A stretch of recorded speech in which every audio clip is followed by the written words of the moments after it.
बच्चों को पहली बार स्कूल भेज रहे हैं तो स्कूल क्वालिटी में समझौता नहीं। शास्त्री नगर एच ब्लॉक में है शैमरोक प्राइमरी लिटिल स्टेप्स पीवीएस के सामने। नमस्कार, रोजाना खबर में आपका हार्दिक स्वागत है। मैं हूं भावना वर्मा। जैसा कि आप जानते हैं, हम लगातार बोर्ड एग्जाम्स से सब्जेक्ट वाइज एक्सपर्ट से बातचीत कर रहे हैं और बच्चों को टिप्स दिला रहे हैं। ऐसे में हम आ गए हैं कॉमर्स एकेडमी में शाकुल वर्मा जी के यहाँ पर। इनसे कुछ राय लेंगे, कुछ टिप्स देंगे जो हमारे बच्चों के लिए बेहद ही खास होंगी। बहुत बहुत स्वागत है सर आपका। थैंक यू भावना।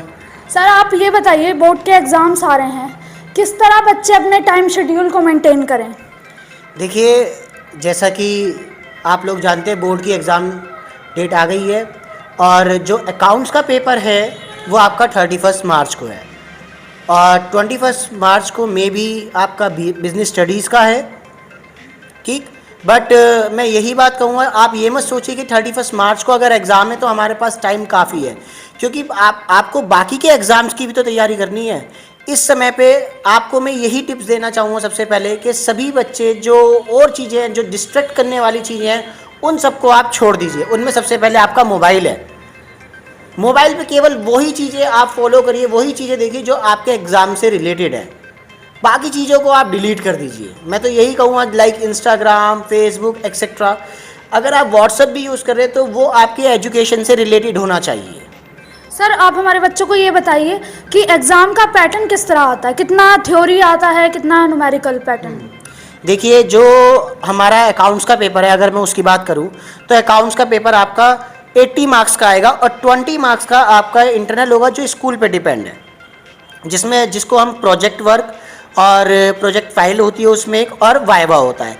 लेकिन जो आपका 80 मार्क्स का पेपर है वो उसको हमने मतलब जो CBSE है उसने जो डिफ़ाइन किया, मतलब जो उसका स्टाइल है पेपर का, जो डिज़ाइनिंग है पेपर की, वो कुछ इस तरीके से है। उसको हमने 2 पार्टीशन में डिवाइड किया है। नंबर 1 पार्ट ए और पार्ट बी। सभी स्टूडेंट्स को मैं ये बात बताना चाहूँगा, पार्ट ए जो है वो सबके लिए कंपलसरी है, मैंडेटरी है। मतलब कुछ भी हो जाए, मतलब ऐसा नहीं है कि बच्चे उसको छोड़ दें। हाँ, बी पार्ट में आपके पास चॉइस है। अगर ए पार्ट की बात की जाए तो वो 60 मार्क्स का आएगा आपका और बी पार्ट आपका 20 मार्क्स का आएगा। अगर मैं बात करूँ ए पार्ट की, तो ए पार्ट को हमने 2 कैटेगरी, मतलब 2 बुक्स में डिवाइड किया हुआ है। एक तो पार्टनरशिप और सेकंड है हमारी कंपनीज अकाउंटिंग। पार्टनरशिप जो है वो हमारी 36 मार्क्स की आएगी और कंपनी अकाउंटिंग हमारी 24 मार्क्स की आएगी। पार्ट बी है वो हमारी 3rd बुक में से आता है, जिसका नाम है एनालिसिस ऑफ फाइनेंशियल स्टेटमेंट, जो 20 मार्क्स का आता है। अगर इन बुक्स को भी हम और क्लासीफाई करें तो जो पार्टनरशिप है, पार्टनरशिप में अगर बात की जाए आपके टॉपिक्स की, तो उसमें हमारे पास टोटल अराउंड 6 टॉपिक्स है, 6 to 7 टॉपिक्स है। जैसे number 1 fundamental of partnership accounting, जो 11 मार्क्स की आनी है। गुडविल अराउंड 3 मार्क्स का आना है। Change in profit sharing 1 to 2 marks का आता है, ज़्यादा का नहीं आता, बट हाँ करना मैंडेटरी है। एडमिशन ऑफ अ पार्टनर आपका 8 मार्क्स का आएगा। रिटायरमेंट ऑफ पार्टनर आपका 6 मार्क्स का आएगा। डेथ ऑफ अ पार्टनर आपका 6 to 8 मार्क्स का भी आ जाता है। एंड डिसोल्यूशन आपका 5 to 6 मार्क्स का आता है। ये हो गया हमारा पार्टनरशिप का। अगर बात की जाए कंपनीज अकाउंटिंग की, कंपनीज अकाउंटिंग आपकी 24 मार्क्स की, पहले 20 मार्क्स की आया करती थी। हाँ, पहले एक चैप्टर हुआ करता था नॉट फॉर प्रॉफिट ऑर्गेनाइजेशन, जो अब हटा दिया गया है, अब नहीं है वो कोर्स में, पहले हुआ करता था। तो उसके जो 10 मार्क्स थे उसमें से 6 मार्क्स तो दे दिए गए पार्टनरशिप को और 4 मार्क्स आ गए हमारे कंपनी अकाउंटिंग में। कंपनीज अकाउंटिंग को 2 पार्ट में बांटा है हमने, शेयर कैपिटल और second debenture. Share capital around आपका 14 मार्क्स का है और डिवेंचर आपका 10 मार्क्स का है। अब 3rd बुक की बात करते हैं। देखिए स्टूडेंट्स, आपके लिए पेपर का पैटर्न पता होना बहुत ज़रूरी है। जो पेपर का स्टाइल है वो पता होना बहुत ज़रूरी है, उसी के अकॉर्डिंग आप अपनी प्रिपरेशन करिए। अगर 3rd बुक की बात करें, एनालिसिस ऑफ फाइनेंशियल स्टेटमेंट में हमारे 3 चैप्टर होते हैं, financial statement, second ratio analysis और कैश फ्लो। फाइनेंशियल स्टेटमेंट आपका 4 मार्क्स का आता है, 8 मार्क्स का कैश फ्लो आता है और 8 मार्क्स का ये आपका रेशियो एनालिसिस आता है। तो इस तरीके से हमारे टोटल 80 मार्क्स बैठते हैं। 36 पार्टनरशिप, 24 कंपनीज अकाउंट और 20 marks for analysis of financial statement, और 20 मार्क्स का जो प्रोजेक्ट वर्क है वो आपके स्कूल पे डिपेंड है। और सर ये बताइए कि कौन सी बुक हमारे बच्चों के लिए ज़्यादा अच्छी है, एनसीईआरटी की या कि कोई और? हाँ देखिए, आप जो तैयारी करें वो एनसीईआरटी में ही, मैं आपको एनसीईआरटी ही प्रेफर करूँगा, क्योंकि ज़्यादातर पेपर एनसीईआरटी में से ही बनता है। और अगर आपको प्रैक्टिस के लिए चाहिए तो आप टीएस गरेवाल अच्छी बुक है, उसको ले सकते हैं। मार्केट में बहुत सारे सैम्पल पेपर आ गए हैं, जैसे टुगेदर विद है, एग्ज़ाम आईडी है, आप अपने अकॉर्डिंग परचेज कर सकते हैं। या सीबीएसई की जो ऑफिशियल वेबसाइट है उससे आप सैम्पल पेपर को डाउनलोड करके उससे प्रैक्टिस कर सकते हैं। बच्चों, मैं आप लोगों को ये बता दूं, कई बार ऐसा हुआ है जो सीबीएसई ने सैम्पल पेपर डाले हैं ना नेट पे, जो सीबीएसई की डाउनलोड करके उससे प्रैक्टिस कर सकते हैं। बच्चों, मैं आप लोगों को ये बता दूं, कई बार ऐसा हुआ है जो सीबीएसई ने सैम्पल पेपर डाले हैं ना नेट पे, जो सीबीएसई की ऑफिशियल वेबसाइट पे, उनमें से एग्ज़ाम में काफ़ी कोर्स लगा है। मतलब काफ़ी, मतलब एग्जैक्ट क्वेश्चन तो कई बार तो बिल्कुल एज इट इज़ ही आ गए, समटाइम्स ये भी हुआ है। और सर ये बताइए कि जो बच्चे फोकस्ड नहीं हो पाते हैं उनको दिन में कितना टाइम अपना अकाउंट्स को दें कि वो उनका नंबर बहुत अच्छे आ सकें? हाँ देखिए, अकाउंट्स एक न्यूमेरिकल सब्जेक्ट है, और जो भी न्यूमेरिकल सब्जेक्ट होता है वो टाइम मांगता है। थ्योरी नहीं है ये, आपने रटा, याद करा और लिखा है कुछ भी। अकाउंटिंग में आपको जितना पूछा गया है उतना ही लिखना है। पहली बात तो कोई बहुत ज़्यादा एक्सेस नहीं लिखना और को बहुत ज़्यादा कम भी नहीं लिखना, जितना पूछा गया है उतना। हाँ 19-20 चल सकता है, लेकिन बहुत ज़्यादा नहीं। पता चला आपने 1 मार्क्स के क्वेश्चन में एक पेज ही भर दिया, और जब 4 मार्क्स का क्वेश्चन पूछा कि हाँ आप 4 लाइनें लिख के आ रहे हो, ऐसा नहीं होगा। दूसरी थिंग, आप अकाउंट्स को दिन में मिनिमम 3 घंटे तो पढ़िए।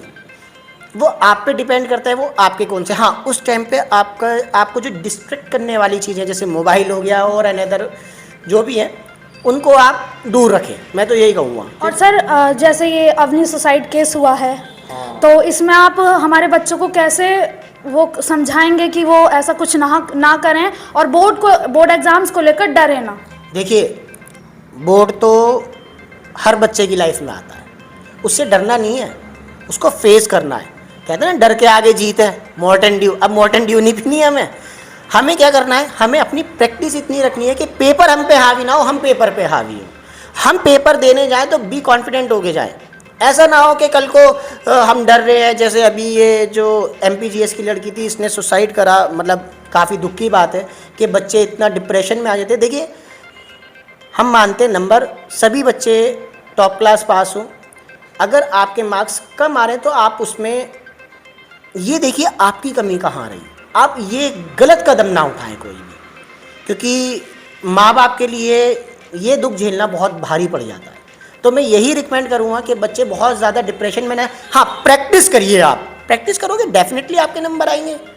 प्रैक्टिस मेक परफेक्ट, या practice make man perfect, simple सी बात है। सफलता की एक ही कुंजी है, उसे बोलते हैं मेहनत, और कुछ नहीं है। अगर आप मेहनत कर रहे हो, हाँ मेहनत के साथ साथ स्मार्ट वर्क, हार्ड वर्क तो करिए, स्मार्ट वर्क भी करिए। क्वेश्चंस को, जो सैम्पल पेपर है ना, उनको टाइम, मतलब अपनी वॉच में, अपने मोबाइल में 3 घंटे आप उसमें मेंशन कर दो, फिर आप practice make man perfect, simple सी बात है। सफलता की एक ही कुंजी है, उसे बोलते हैं मेहनत, और कुछ नहीं है। अगर आप मेहनत कर रहे हो, हाँ मेहनत के साथ साथ स्मार्ट वर्क, हार्ड वर्क तो करिए, स्मार्ट वर्क भी करिए। क्वेश्चंस को, जो सैम्पल पेपर है ना, उनको टाइम, मतलब अपनी वॉच में, अपने मोबाइल में 3 घंटे आप उसमें मेंशन कर दो, फिर आप देखिए, सेल्फ एनालिसिस करिए। पेपर करने के बाद नेट पे सॉल्यूशन भी मिलते हैं, ऐसी बात नहीं है। उन सॉल्यूशन से चेक करिए कि आपका क्वेश्चन पेपर कितना सही है। सेल्फ असेसमेंट अगर आपने कर लिया तो गारंटी है कि आप पेपर में बहुत अच्छा करके आओगे। और सर ये बताइए कि मार्क्स कैसे मिलते हैं, मतलब मार्किंग कैसी होती है? देखिए, सीबीएसई ने ये बहुत अच्छा पैटर्न रखा है, स्टेप मार्किंग। जितना आप सही करके आओगे, मतलब जैसे अकाउंटिंग जो है आपका, अकाउंटेंसी जो है वो न्यूमेरिकल सब्जेक्ट है।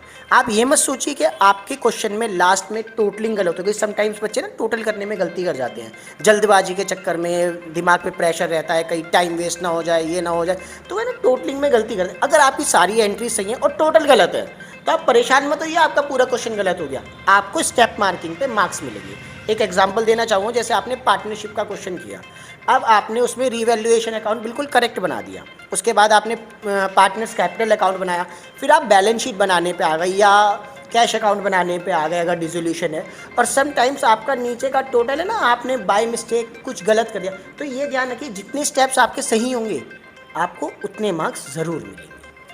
बहुत बहुत शुक्रिया सर। तो ऐसे ही मज़ेदार टिप्स लेने के लिए बने रहिए हमारे साथ रोज़ाना खबर मेरठ।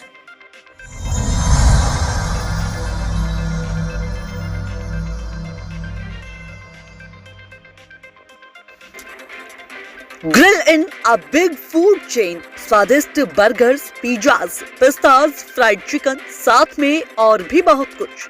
एक बार खाओगे बार बार आओगे। सेंट्रल मार्केट, पुलिस बूथ चौराहा, आरटीओ रोड, शास्त्री नगर, मेरठ।